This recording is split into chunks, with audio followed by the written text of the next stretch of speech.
வணக்கம். Look at this biscuits fresh from the oven. So fresh from the oven இந்த இடியமோட மீனிங்கும் யூசேஜும் தான் இப்போ பார்க்க போகிறோம்.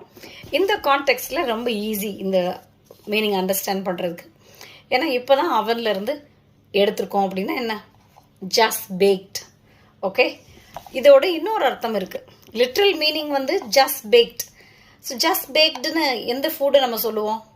Fresh food, fresh out of the அவன்னு சொல்லலாம், ஸ்ட்ரைட் ஃப்ரம் தி அவன்னு சொல்லலாம். ஸோ அந்த மாதிரி ஃபுட் எப்படி இருக்கும், அதோட குவாலிட்டி வந்து ரொம்ப பீக்கில் இருக்கும். வார்ம்த், டெக்ஸ்சர் நல்லா சாஃப்டாக இருக்கலாம், கிறிஸ்பாக இருக்கலாம், டேஸ்ட் நல்லாயிருக்கும், ஃப்ளேவர் எல்லாமே வந்து பிரமாதமாக இருக்கும் இல்லையா? எஸ்.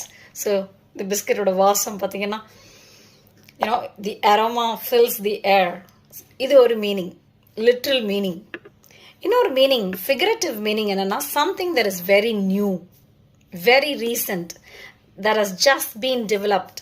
ஒரு ப்ராடக்டோ இல்லை ஒரு வீடியோ இப்போ தான் ஃப்ரெஷ்ஷாக பண்ணி அப்லோட் பண்ணியிருக்கோம் அப்படின்னா அதை நம்ம ஃப்ரெஷ் ஃப்ரம் தி அவன்னு சொல்லலாம். இப்போ 2-3 நாளைக்கு முன்னால் ஒரு யூடியூப் ஷார்ட்ஸ் அப்லோட் பண்ணி ஒரு 5 மினிட்ஸ்க்குள்ளே வாட்ஸ்அப் குரூப்ஸில் நான் அதை ஷேர் பண்ணும்போது here is something fresh from the அவன்னு சொல்லி போட்டிருந்தேன். ஸோ அதோட மீனிங் தான் இது இப்போ. ஓகே, ஸோ சில நேரம் ஃபோன், லேட்டஸ்ட் ஃபோன் அது கூட சொல்லலாம். He always likes to have the latest smart phone fresh from தி அவன். சுட சுடன் நம்ம தமிழில் சொல்லுவோம்ல, ரைட்? சில நேரம் நம்ம வந்து நியூஸ், செய்தி கூட நம்ம சுட சுடன்னு சொல்லுவோம். பட் இங்கிலீஷில் நியூஸ்க்கு வந்து ஃப்ரெஷ் ஃப்ரம் தி அவன்னு சொல்லக்கூடாது. ஃப்ரெஷ் ஃப்ரம் தி அவன்ங்கிறது it is something that you create.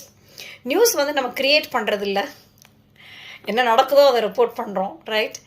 Unless you want to cook up something fake, right? So அந்த மாதிரி நியூஸ் சுட சுட இருக்குன்னா நம்ம எப்படி சொல்லலாம்னா, it is news hot off the press. Okay.